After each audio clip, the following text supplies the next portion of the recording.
El día de hoy vamos a ver esta parte que se titula Escuela de Cherrier, Bondad del Profesorado, los 4 primeros cursos de gramática. Vamos a escuchar esta parte de la vida de San Juan Bosco y qué enseñanzas podemos sacar hoy nosotros, año 2025.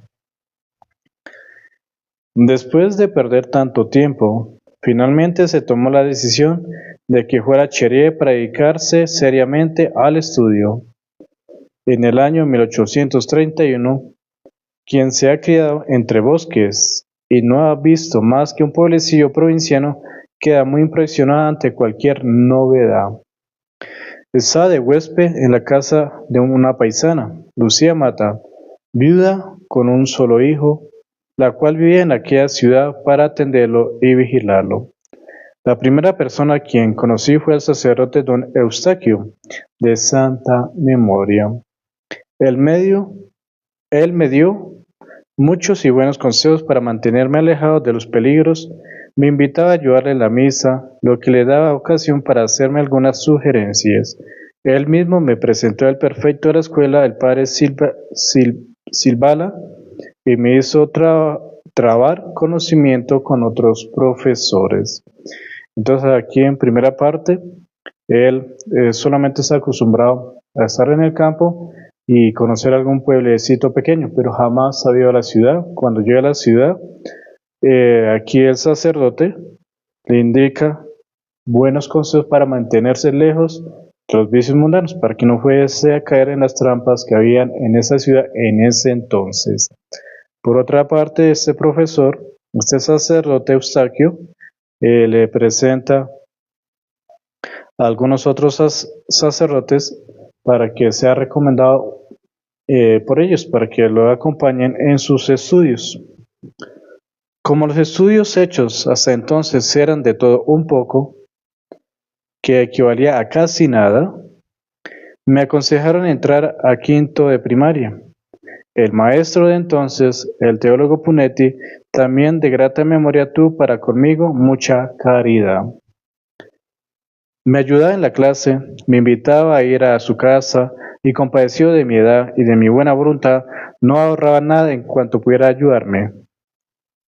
Por mi edad y mi corpulencia, parecía un gigante en medio de mis compañeros, aún niños. Recordemos que para este entonces, en esta época, San Juan Bosco ya tiene 15 años, pues todo lo que había aprendido a través de sus 15 años, el momento de enfrentarse a la realidad, a estudiar en una escuela, pues por sus pocos estudios, que casi eran nada, decide que este chico, San Juan Bosco, entra a ser quinto de primaria. Y entonces él con una edad de 15 años referente a los chicos de quinto de primaria, pues él era obviamente el más grande de todos y era la admiración de los demás. Ansioso de sacarme de aquella situación, después de estar 2 meses en quinto de primaria y habiendo conquistado el primer puesto, fui admitido a examen y pasó a primero de bachillerato. Como quien dice, él demostró sus cualidades, hizo el examen de admisión, inmediatamente pasó a ser sexto de bachillerato, perdón. Entré con gusto a la nueva clase porque los condiscípulos eran algo mayores y tenían además como profesor al querido don Belliep. 2 meses después, tras haber logrado varias veces ser el primero de la clase, fue admitido a otro examen por vía de excepción y pasé así al segundo de curso. Entonces, para ir entendiendo el tema, él entra en la nueva escuela en la ciudad, quinto de primaria, demuestra sus cualidades y en poco tiempo, en unos pocos meses, lo pasan a sexto y de sexto lo pasan a séptimo. El profesor de la clase era José Sima, hombre severo en la disciplina. Cuando vio mi comparecer en su aula a mitad de curso a un alumno tan alto y corpulento como él, dijo bromeando delante de todos: He aquí a un enorme talento o un tonto. ¿Qué opináis? Aturdido ante tal presentación respondí: algo de las dos cosas. Un pobre muchacho que tiene buena voluntad para cumplir su deber y progresar en los estudios. Esas palabras fueron de su agrado y respondió con insólita infabilidad: Si usted tiene buena voluntad, ha caído en buenas manos. No lo dejaré sin trabajo. Anímese y si alguna dificultad encuentra, dígamelo enseguida, que yo se la allanaré. Entonces, cuando entra séptimo, ese profesor empieza a bromearlo. De cierta manera fue una prueba, pero la seguridad de San Juan Bosco hace que responde de manera tan agradable que reconoce que puede ser tonto, pero al tiempo inteligente, un buen muchacho. Y el profesor, al ver que tenía disposición de aprender, el profesor le promete ayudarle en cuanto pueda. Se lo agradecí de corazón. 2 meses hacía que estaba en aquella clase cuando ocurrió un pequeño incidente en que dio algo de qué hablar sobre mí. Explicaba un día el profesor la vida de Agesilao, escrita por Cornelio Nepote. Aquel día no tenía yo ni mi libro de latín y para disimular mi olvido sostenía abierto ante mi otro libro. Los compañeros se dieron cuenta de ello. Empezó uno a reír, siguió otro, hasta cundió el desorden en la clase. ¿Qué sucede?, dijo el profesor. ¿Qué sucede? Dígalo enseguida. Y como todas las miradas se dirigiesen hacia mí, me mandó a hacer la construcción gramatical del párrafo y repetir su misma explicación. Me puse de pie y siempre con el libro que no era en la mano, repetí de memoria el texto de la construcción gramatical y la explicación. Los compañeros casi instintamente aplaudieron, entre gritos de admiración. Imposible de explicar al furor del profesor, ya que era aquella la primera vez en que, según él, le fallaba la disciplina. Me lanzó una bofetada que escribí agachando la cabeza. Después, con la mano sobre mi libro, hizo explicar a los vecinos la razón de aquel desorden y ellos respondieron. Bosco, con un libro que no es, ha leído y explicado como si tuviera el libro verdadero en sus manos.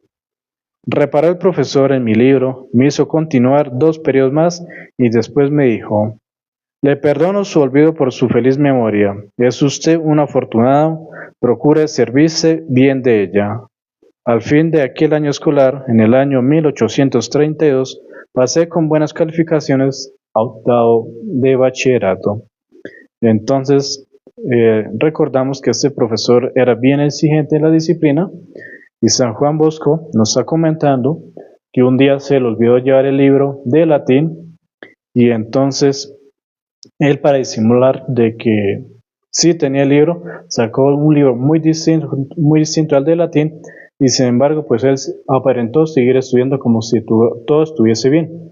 Pero los compañeros, al ver de que te están fingiendo, empiezan a burlarse, a reírse, y el profesor obviamente se da cuenta de la burla del salón y entonces manda a San Juan Bosco que pase al tablero y haga la explicación y el proceso del tema que están hablando, y él lleva su libro aparentando que era el libro de latín, pero realmente era, digamos, un libro de matemáticas, y él realiza la explicación tal como el profesor se lo exigía, pero los compañeros aún seguían en la burla, y el profesor exigió que explicara que por qué razón se están riendo.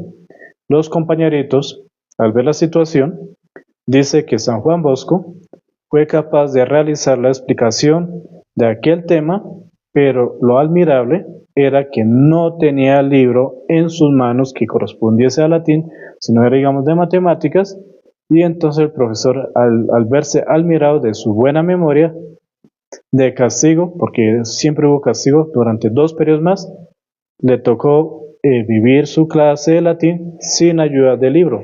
Y a los 2 meses, el profesor le dice que tiene buena memoria y que es muy afortunado. Y ahí nos comenta que en el año 1832 pasó al siguiente año de bachillerato, que corresponde al octavo de bachillerato. A continuación, vamos a dar lectura a la siguiente parte que se llama Los compañeros, sociedad de la alegría, deberes cristianos. Vamos a ver qué podemos sacar de enseñanza de este santo. En los primeros cursos aprendí bien que a mi costa, a tratar con los compañeros. Yo los tenía divididos en tres categorías. Aquí vienen las enseñanzas para ti y para mí. Están divididos en tres categorías: los buenos, los indiferentes y los malos. A estos últimos, es decir, los malos, debía evitarlos del todo y siempre. Apenas lo localizara. Con los indiferentes, bastaba un trato de cortesía y convivencia. Con los buenos podía hablar amistosamente siempre y cuando fueran verdaderamente tales. Como en la ciudad no conocía a ninguno, me impuse la regla de no tener familiaridad con nadie. Sin embargo, hube de luchar, y no poco, con lo que no conocía del todo. Unos se empeñaban a llevarme al teatro, otros al juego, algunos a nadar, incluso a robar frutas a los huertos o al campo. Hasta hubo un descarado que me aconsejó robar a mi patrona un objeto de valor para comprarnos caramelos. Me fui liberando de aquella caterva de peligrosos, huyendo totalmente de su compañía tan pronto como los descubría. De ordinario, respondía que mi madre me había confiado mi patrona y que por mucho cariño que mi madre tenía a ella, no quería yo ir a ninguna parte, ni hacer nada sin el consentimiento de la buena Lucía, que ese era su nombre. Entonces, la enseñanza para nosotros hoy, año 2025, siendo casados, viudos, solteros, sacerdotes, diáconos, en el sabia que el Dios nos haya llamado, pues aquí el santo nos enseña que nuestros compañeros, la gente que está a nuestro lado, pues debemos aprender a clasificarlas de cierta manera por prevención a nuestra alma. ¿Qué quiere decir eso? San Juan Bosco dividía a sus compañeritos en tres clases de categorías, que eran los buenos, los que realmente se podía entablar una buena conversación, que no haya peligro que los conllevase a cosas negativas, pero siempre vigilante. Está el grupo de los indiferentes, que es el grupo intermedio, donde San Juan Bosco dice que simplemente él los saludaba con cortesía, por conveniencia, pero evitaba a toda costa entablar conversaciones porque sabían que eran un poco sí, otro poco no, entonces era mejor evitar el peligro. Y él clasifica al otro grupo de compañeritos como los malos. Y él dice que a los malos sencillamente los evita a toda costa y siempre. Entonces nosotros tenemos que aprender a saber seleccionar y sabernos relacionar con qué clase de personas estamos a nuestro lado, porque hay veces que por querer hacer más que irlo a convertir, resulta que esa persona con malos vicios, con pecados y otras cosillas más, nos termina jalando a nosotros en vez de nosotros acogerlos a Dios. Entonces, la mejor manera, ante todo, la prudencia, implorar al Espíritu Santo que nos ayude a saber entablar buenas conversaciones y que nos ayude a reconocer dónde hay personas con malas intenciones. Pero ante todo, como siempre, ser hermanos de oración, intercesores de oración, para que nosotros orando por aquellos hermanitos, Dios les conceda la sincera conversión y la salvación de sus almas. Mi fiel obediencia a la señora Lucía me resultó útil, porque por ello me confió un gran placer a su único hijo, de carácter vivaracho, muy amigo de jugar y poco de estudiar. Me encargó que le repasara las lecciones, aun cuando era uno de los cursos superiores al mío. Yo me preocupé de él como de un hermano, por las buenas, con algún regalillo, con entretenimientos caseros, y sobre todo llevándomelo a las funciones religiosas. Lo hice bastante dócil, aplicado y obediente, al extremo de que al cabo de 6 meses era ya tan bueno y aplicado que complacía al profesor hasta el punto de obtener premios de honor en la clase. Entonces aquí San Bosco nos comenta que donde él está viendo, la señora tenía un hijo que era algo desordenado, que le usaba la jugarreta y el poco estudiar. Esta madre, al ver la aplicación de San Juan Bosco, se le encomienda, a pesar de que San Bosco iba en octavo y el otro muchacho, digamos, iba en noveno, décimo.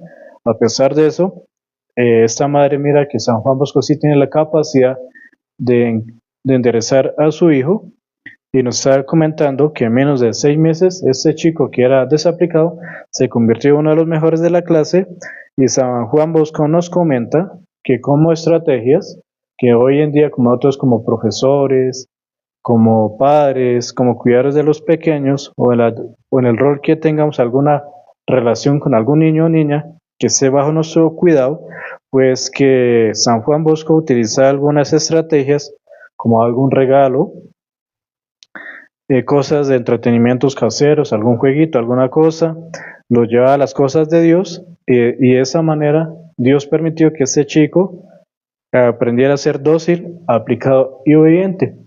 Y entonces, cuando encomendamos las cosas a Dios y Dios nos concede esas gracias de estrategias, hay que aplicarlas para poder acoger más hermanitos y conducirlos a la buena vida, a ser hombres de bien y ser santos como nuestro Padre Dios es santo.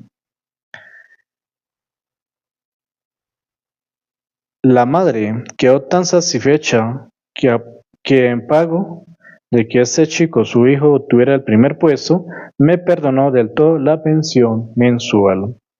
Y como quiera que los compañeros que querían arrastrarme al desorden eran los más descuidados en sus deberes, también ellos empezaron a venir conmigo para que hiciera el favor de dictarles o prestarles los temas escolares. Enseñanza que busquemos siempre de aquella persona que nos pueda conducir, pero a las cosas positivas y que sean buen beneficio para nosotros. No buscar antes por ahí los que son más desordenados y nos acaben de desordenar más de lo que estamos. Disgustó tal proceder al profesor, pues mi equivocada benevolencia favorecía su pereza y me lo prohibió severamente. Acudí entonces a un medio más ventajoso, es decir, explicarles las dificultades y ayudar también a los más atrasados.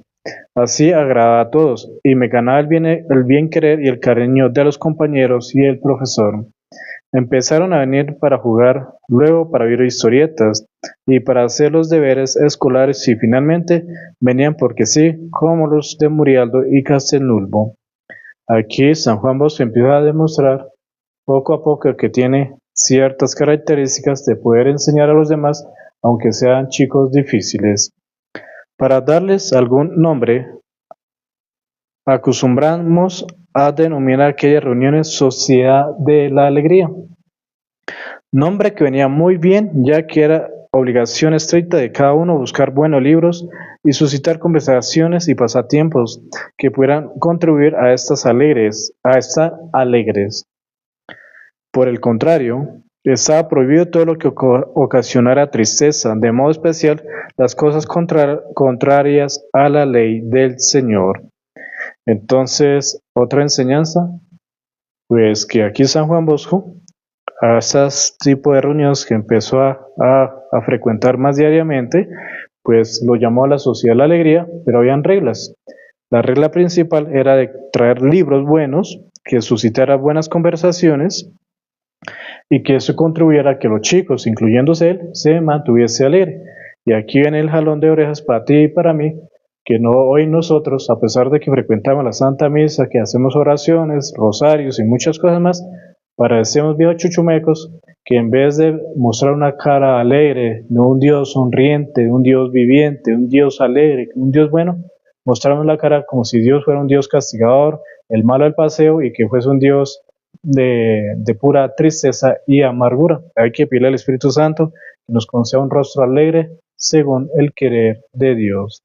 Y recordemos que la alegría no es tener la cara con los dientes mostrando cada 2 segundos, sino que la alegría, que en medio de las dificultades se pueda mantener la paz. En consecuencia, era inmediatamente expulsado de la sociedad el que era grosero con palabras, el que pronunciase el nombre de Dios en vano o tuviera conversaciones malas. Aquí viene el tema que cuando tengamos aquellos personajes que vienen a causar daño, sembrando cizañas, sembrando cosas negativas, lo mejor es alejarnos de ellos. Pero siempre hacer la obra de caridad de orar por la conversión sincera y la salvación de sus almas. Así colocado a la cabeza de una multitud de compañeros, se pusieron de común de acuerdo estas bases. o reglas. Primero, todo miembro de la Sociedad de la Alegría debe evitar todas conversaciones y toda acción que desdiga de un buen cristiano. Segunda regla, exactitud en el cumplimiento de los deberes escolares y religiosos. Todo esto contribuyó a granjearme el aprecio al extremo de que en el año 1832 mis compañeros me honraban como a capitán de un pequeño ejército. Por todas partes me reclamaban para animar las diversiones, hacerme de cargo de alumnos en sus propias casas y también para dar clase y hacer repasos a domicilio. De este modo me fue facilitada la divina providencia la adquisición de cuanto necesitaba para ropas, objetos de clase y demás, sin ocasionar ninguna molestia a mi familia. Entonces, en nuestra vida, en nuestro diario vivir, pues debemos tener reglas, por ejemplo, en casa, de que antes de comer, a cada comida que se debe hacer la acción de gracias por los alimentos que el Señor generosamente nos ha concedido, y que al finalizar la comida, el desayuno, el almuerzo o la cena, ¿qué debemos hacer? Una pequeña oración en acción de gracias. Son reglas básicas, pero que hacen mucho bien. Por otra parte, San Juan Bosco nos enseña que la divina providencia sí provee, pero no necesariamente nosotros tenemos que quedarnos acostados, relajados, bien chévere, esperando que todo nos llegue a la cama. No, hay que buscarlo, que Dios proveerá de alguna manera para que obtengamos el dinero. De esta manera, queridos hermanos, hemos meditado la vida de San Juan Bosco en este episodio. San Juan Bosco ruega por nosotros. San Juan Bosco ruega por nosotros. San Juan Bosco ruega por nosotros.